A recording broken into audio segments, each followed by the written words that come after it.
Kasama po natin si Russell ng Escoto family. Nanalo po sila ng 100,000 kanina. Pero ngayon, target nila makapag-uwi ng total cash prize of 200,000. At panalo din ng 20,000 yung charity na napili nyo. Ano ba napili nyo? Kapuso Foundation. Ayan po, Kapuso Foundation. Pero bago tayo maglaro, may gusto ko bang batiin? Hi sa mama ko dyan, tsaka sa daddy ko sa Saudi. Hello sa family, nice. sa mga kapatid ko. Ayun. Awesome. Good luck. Ngayon, nasa waiting area si Ryan, kaya give me 20 seconds on the clock. Eto na.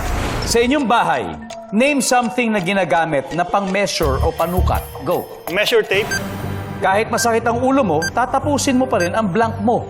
laba, Bakit di mo gustong kainan ang isang restaurant? hindi masarap. Pag uwi sa bahay, ginagawa ng taong natalo sa sugal. Magmukmok, Ayaw mo sa security guard na blank. bastos. Alright, let's go bro. Tignan natin kung ilang puntos na nakuha natin. Sa inyong bahay, something na ginagamit na pang-measure o panukat. Sabi mo yung tape, measure. Siyempre, measure yung tape. Sabi ng survey natin dyan. Boom! Wow! Kahit masakit ang ulo mo, tatapusin mo pa rin ang laba mo, ang labada. Sabi ng survey, yan, o parang o kaya gawain bahay. Bakit hindi mo gustong kainan ng isang restaurant? Kasi hindi masarap. Ang sabi ng survey natin dyan. Oh, meron. Pag uwi sa bahay, ginagawa ng taong natalo sa sugal, nagmumok. Siyempre, sad siya. Survey. Oh, ayaw mo sa security guard na bastos. Survey. Nice. Not bad, Russell. Not bad. Let's welcome back Reng. Hi, Reng. Hi po. Hi, Reng. Bago lahat, may gusto ka bang batiin na nanonood sa'yo, friends, family? Syempre, binabati ko po yung dalawa kong anak. Hi, Rafael and hi, Riela. And dun po sa mga taga-place namin. Hi, ito mga taga-barangay Kaligayahan. Thank you po. Yeah. Okay. Now, si Russell ay nakakuha ng 76. Ibig sabihin, 124 to go. Kayang-kaya mo yan. At this point, makikita ng viewers ang sagot ni Russell. Here, give me 25 seconds on the clock. Here we go. Tayo.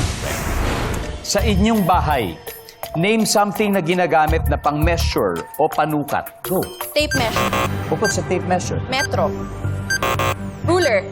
Kahit masakit ang ulo mo, tatapusin mo pa rin ang blank mo. Ang homework ko. Bakit hindi mo gustong kainan ang isang restaurant? May bad reviews. Pag uwi sa bahay, ginagawa ng taong natatalo sa sugal. Umiiyak. Ayaw mo sa security guard na. Tamad. Let's go, Reg. Dito muna tayo. Ayaw mo sa security guard na, sabi mo, tamad. Ang sabi ng survey dyan ay, what? Tamad. Pero alam mo, top answer dito, suplado. Oh. Mayabang, number 2. Pag uwi sa bahay, ginagawa ng taong natatalo sa sugal, ang sabi mo ay umiyak. Sabi ng survey, Oh my What? gosh. Kala ko rin. Ito, ang ano daw ay galit, nagwawala. Ang number 2, natutulog. Bakit hindi mo gustong kainan ng isang restaurant? Kasi bad reviews. Ang sabi ng survey dyan ay, meron. Ang top answer dito ay mahal. Masyadong mahal. Kahit masakit ang ulo mo, tatapusin mo pa rin ang blank mo homework. Ang sabi ng survey ay, meron. Ang top answer ay trabaho. And finally, sa inyong bahay, ginagamit na pang-measure, sabi mo yung ruler. Ang sabi ng survey, of course, tape measure ang top answer. Congratulations. Thank you po. Nanalo pa rin kayo ng 100,000 pesos. Kaya Esplana family, ito po, magbabalik. Very close. Pero panalo pa rin, Russell. Maraming salamat. Of course, Sir Jerry, thank you. Sana po makabalik. Makabalik sana tayo sa ulitin. Yes, ulitin talaga. Yes, sir. Maraming salamat po.